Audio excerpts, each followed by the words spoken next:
Good morning, good afternoon, good evening to East Central Missouri and the world, and welcome to the James Strong Show podcast number 171. Thank you for joining us. Thank you for making us a part of your day. I appreciate it. This podcast was recorded on the morning of Saturday, May the 16th, from the James Strong Studio in Western St. Charles County. Got an essay today, Battling COVID-19, Part 2. Now, you may say to yourself, well, I've heard all these COVID-19 podcasts strong, and they're all the same.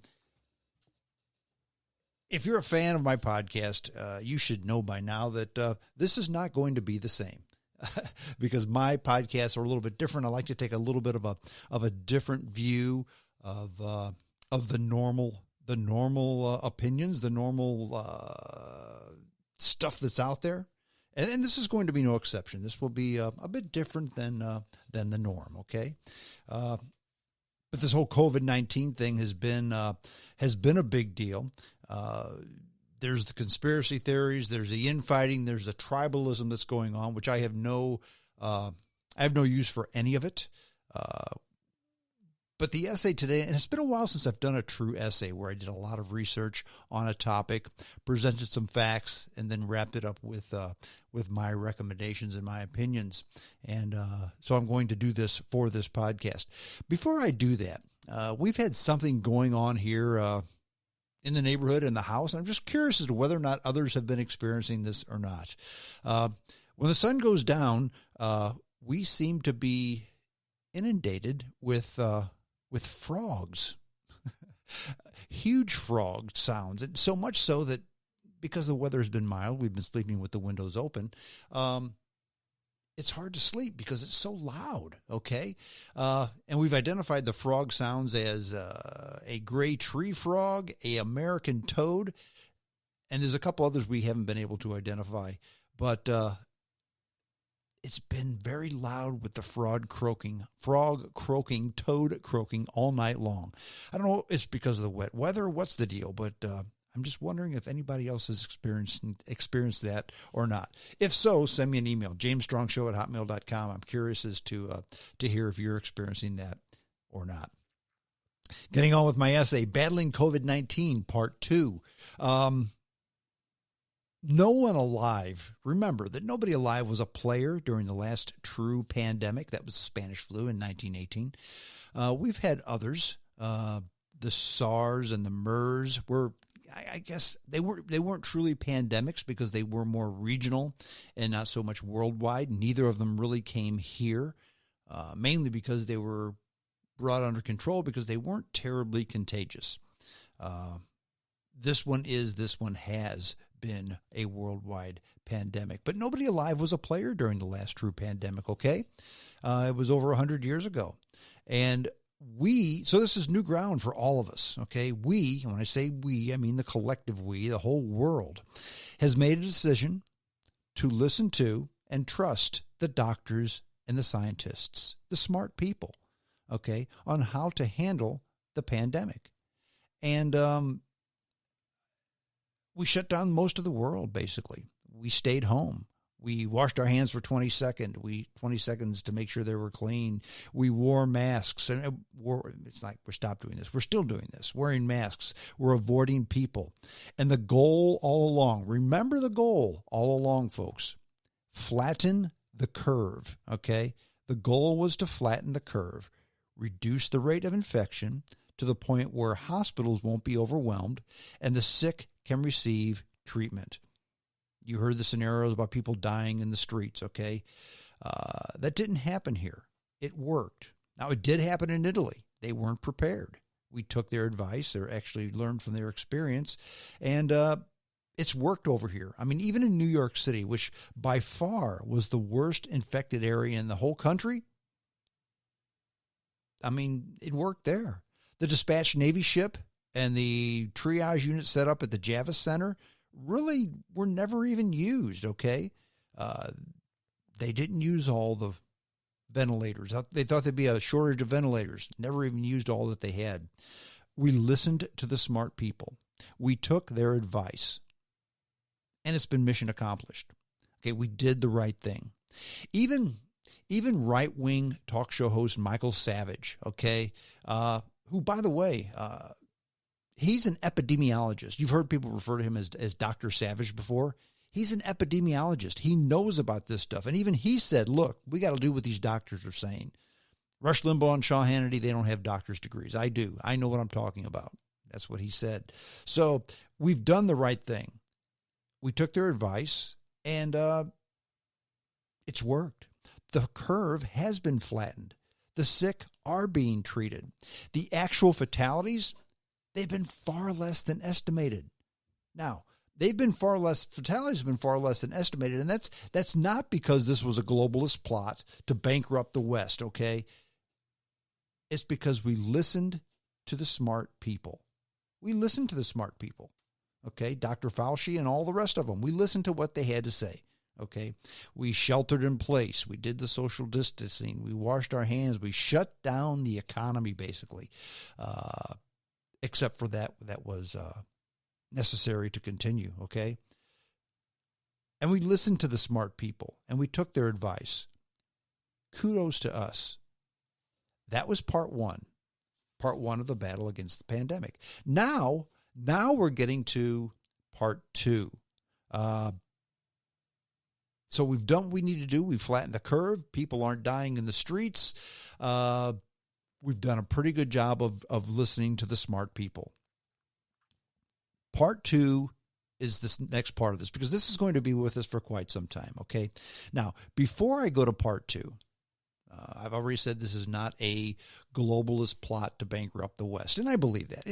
I don't believe it's a globalist plot to bankrupt the West. I've seen no true, what I want to say, I've seen no evidence, okay? I've seen people say sound bites here, sound bites there, but I don't think this is a globalist plot. I've seen no true evidence to say that it is. However, where there's smoke, there's fire. And because although there is no true globalist plot to bankrupt the West, in my opinion, there is an hombre out there with a black hat in this rodeo, and it's China. And I'll explain to you why, okay? Now, this article was taken from the Wall Street Journal, May the 12th, 2020. So this wasn't from Breitbart, okay? This wasn't from any of the other right-wing conspiracy websites that you've seen where China's doing this and China's doing that. This was the Wall Street Journal, folks, which the Wall Street Journal has become my go-to source for true news. It really has. They do a good job. Their reporting is honest. I believe it's as unbiased as you're going to get out there. When they have an opinion, they actually put it in the opinion section. This was not in the opinion section. This was in the news section. Okay. Again, dated March the 12th, 2020. That was this week. Okay. 1 a.m.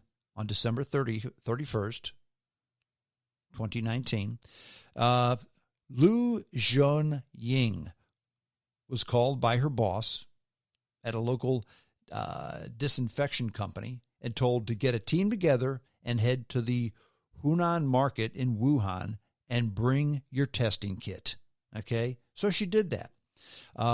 She found clusters of stalls with live and dead animals. That's the wet market we've all heard about. And these live and dead animals are used for food, for traditional medicines. She took samples from the stalls, from the sewers, and from all the goods that were around. She and her team. Okay? So these samples were taken. Everybody knows this. More than 4 months later, Beijing has released zero data from those tests. None to anyone. Now, that is a true lack of transparency. If China wants to be a member of this global society, part of the world, they need to share these results. And they don't. And their lack of transparency has led to speculation and blame. Now, they did the same thing in 2002, 2003 with the SARS epidemic. Now, SARS never made it to the U.S., so it wasn't a big deal here. That's how we tend to look at things in this country, good or bad. If it doesn't affect us, we really don't pay a whole lot of attention to it because it's not in our backyard, okay? But one of the reasons that SARS and MERS never made it to the U.S. was because it's not as contagious, okay? But they did the same thing in 2002, 2003, just didn't release information.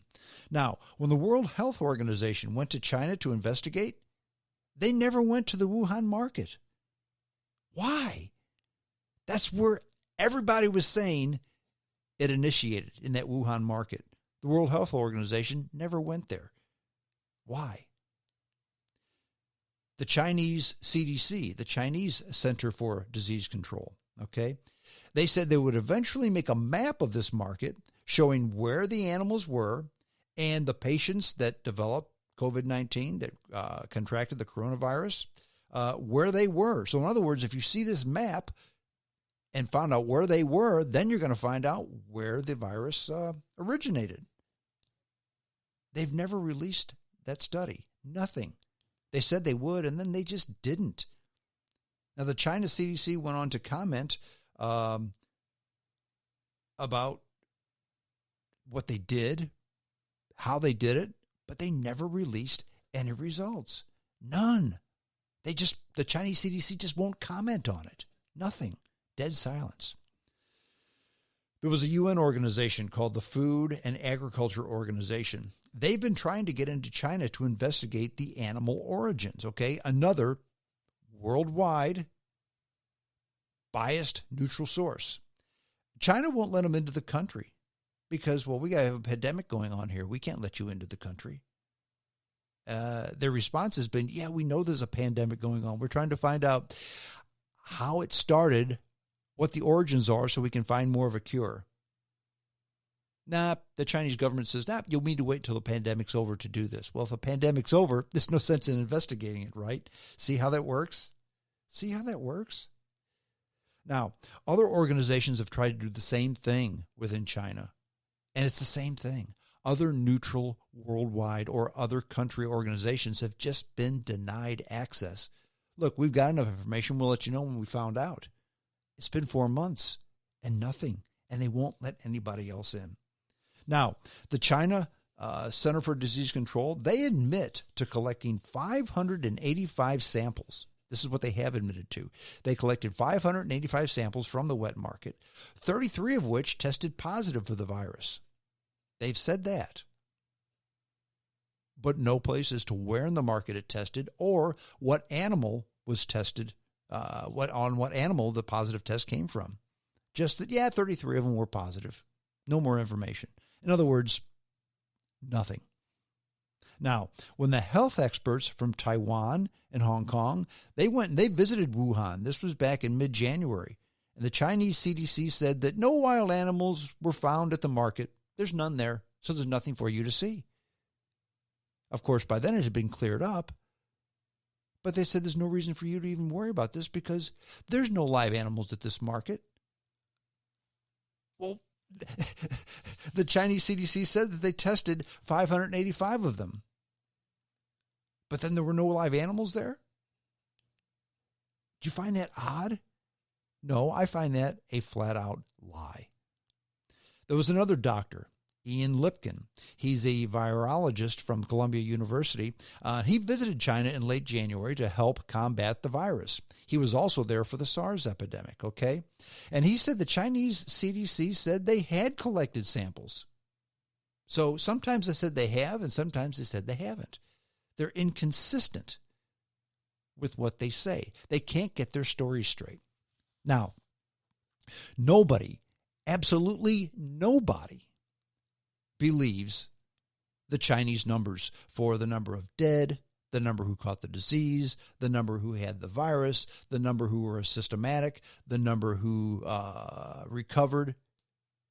Nobody believes those numbers.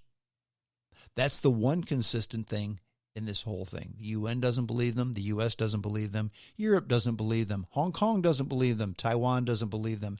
Nobody believes them. And basically, when they've been told, look, we don't believe your numbers, they shrug your shoulders and say, oh, well, it's not a big deal. This was the same thing with the SARS epidemic, okay? So this is the same song, second verse. But then that's the way it is with the Chinese Communist government. That's just the way it is, okay? So